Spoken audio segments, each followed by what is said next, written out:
ఆపదామపహర్తారం దాతారం సర్వసంపదాం లోకాభిరామం శ్రీరామం భూయో భూయో నమామ్యహం. 33వ సర్గ. హనుమంతుడు తానున్న కొమ్మ నుంచి కింది కొమ్మకు దిగాడు. చేతులు జోడించి శిరస్సు మీద ఉంచుకొని వినయంగా దీనంగా నిలిచి మధురంగా మాట్లాడాడు. అమ్మా, కాను పద్మపలాశాక్షి క్లిష్ట కౌశేయవాసిని. పద్మపత్రాల వంటి నేత్రాలున్నదానివి, నలిగిపోయిన పట్టుబట్టలు ధరించావు, చెట్టుకొమ్మ పట్టుకొని నిల్చున్నావు. నువ్వెవరివి? కిమర్థం తవ నేత్రాభ్యాం వారి స్రవతి శోకజం. తామర రేకుల నుంచి నీరు కారినట్టు నీ విశాల నేత్రాల నుంచి ఎందుకిలా దుఃఖంతో కన్నీరు కారుతోంది?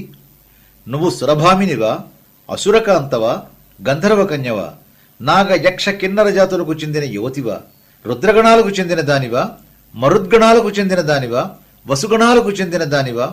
నువ్వు తప్పక దేవతాస్త్రీవే అనిపిస్తోంది.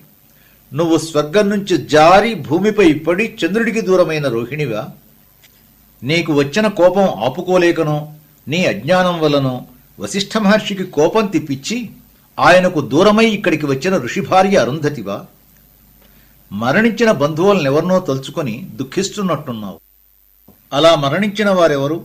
నీ పుత్రుడా, తండ్రా, సోదరుడా, భర్త? అయినా నువ్వు ఏడుస్తున్నావు, నిట్టూరుస్తున్నావు, భూమికి పాదాలు తగిలేలా నిల్చున్నావు. దేవతలకి ఇవేవీ ఉండవు. వీటిని బట్టి నువ్వు దేవతాస్త్రీవి కాదని తెలుస్తోంది. నీలో రాజలక్షణాలున్నాయి. నీ అవయవ సౌందర్యం, సాముద్రిక శాస్త్రోక్తమైన నీ శుభలక్షణాలు చూస్తే నువ్వు క్షత్రియవనితవే అనిపిస్తోంది. నీవు ఏ రాజుకో పట్టమహిషివి అయ్యుండాలి. అమ్మా, అనుమానం తీర్చుకుందుకు అడుగుతున్నాను, చెప్పు, నీకు మేలు కలుగుగాక.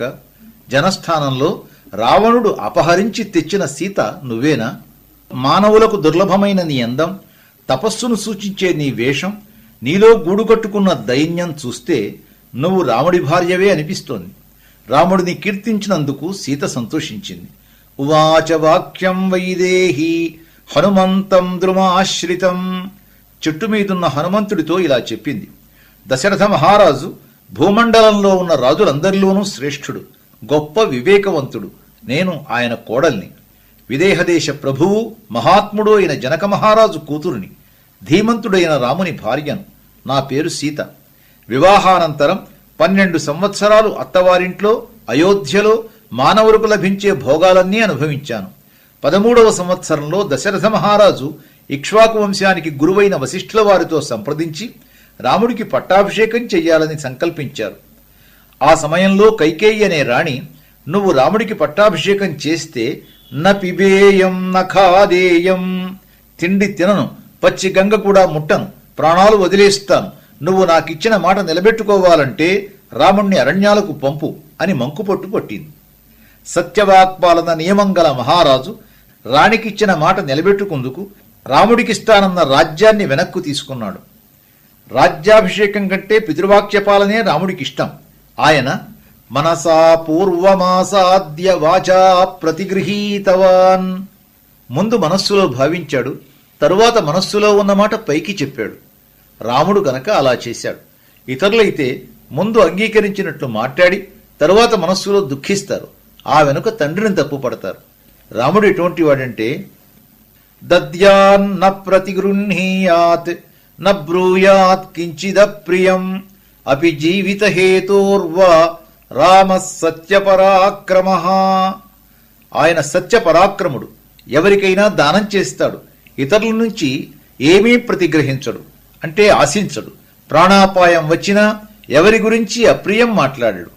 తండ్రి మాట పాటించాలని నిర్ణయించుకుని రాముడు విలువైన వస్త్రాలు వదిలి నారచీరలు ధరించాడు. రాజ్యాన్ని పరిత్యజించాలని గట్టిగా సంకల్పించాడు. నన్ను తన తల్లికి అప్పజెప్పాడు.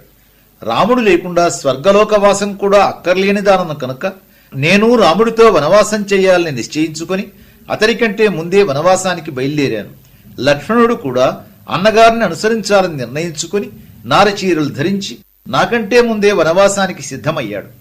ఆ విధంగా మేం ముగ్గురము రాజాజ్ఞ పాటించి అంతకుముందు ఎన్నడూ చూడని దుర్గమమైన భయంకరారణ్యాలలో ప్రవేశించాం. మేము దండకారణ్యంలో ఉండగా దుర్మార్గుడైన రావణుడు నన్ను అపహరించాడు.